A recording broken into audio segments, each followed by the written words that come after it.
এক সময়ের কথা। ছোট্ট শহর নূরপুরে থাকত দুবাই, ইহসান আর ইমরান।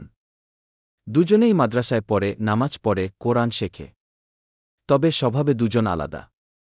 ইহসান ছিল খুব ধৈর্যশীল, যে কাজই দাও মনোযোগ দিয়ে শেষ করে। আর ইমরান ছিল একটু অস্থির, কাজ শুরু করেই তাড়াতাড়ি শেষ করতে চাইত, ভুল হলেও পরোয়া করত না। প্রথম ঘটনা, মসজিদের বাগান। রমজানের আগের সপ্তাহে ইমাম সাহেব ঘোষণা দিলেন, পূর্ব পাশে নতুন ফুলের বাগান করতে হবে। যারা সাহায্য করবে তাদের জন্য বিশেষ দোয়া থাকবে। ইমরান দৌড়ে গেল। হাতে হাতে মাটি ফেল, কিন্তু ডালপালা ঠিকমতো গুজল না, কিছু ফুল উল্টে পড়ে গেল। ইহসান ধীরে সুস্থে গর্ত করল, প্রত্যেকটা চারা সোজা করে বসাল, মাটি আলগা, পানি ঠিকঠাক। 2 সপ্তাহ পর দেখা গেল, ইমরানের লাগানো বেশিরভাগ ফুল শুকিয়ে গেছে, আর ইহসানের লাগানো গাছগুলো তরতাজা।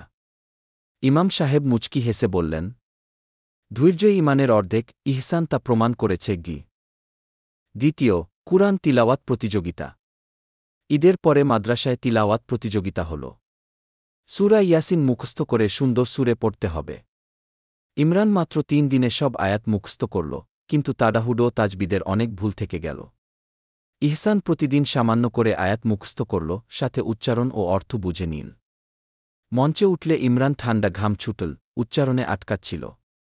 ইহসান ধীর কণ্ঠে পরিষ্কার তিলাওয়াত করল। বিচারকরা ঘোষণা দিলেন, প্রথম পুরস্কার ইহসান, কারণ সে তাজবিদ রক্ষা করেছে এবং অর্থ বোঝার চেষ্টা করেছ। শেষ ঘটনা, পানির কল। একদিন মসজিদের বাইরে পানির কল অকেজো হয়ে গেল। ইমাম সাহেব বললেন যে এটি ঠিক করবে সে সোয়াব পাবে। ইমরান স্ক্রুড্রাইভার নিয়ে তাড়াহুড়োয় কাজ শুরু করল, ভুল জায়গায় চেপে বসে স্ক্রু ঢিলে করে দিল। ফলাফল, কল এখন লিক করছে। ইহসান ইউটিউব টিউটোরিয়াল দেখে ধাপে ধাপে সব খুলে পরিষ্কার করল, নতুন রাবার রিং বসাল। কল পুরো ঠিক। সবাই খুশি। ইমাম সাহেব ভাই দুটিকে ডেকে বললেন, রাসূলুল্লাহ বলেছেন, আল্লাহ ধৈর্যবানকে ভালোবাসেন। দ্রুত করাই সব নয়, ধৈর্য, অধ্যবসায় আর সঠিক নিয়ম মানলেই কাজটা বরকতময় হয়। ইমরান লজ্জা পেয়ে ভাইকে জড়িয়ে ধরল। ভাইয়া, আজ থেকে আমিও ধৈর্য ধরব। তুমি আমাকে শেখাবে?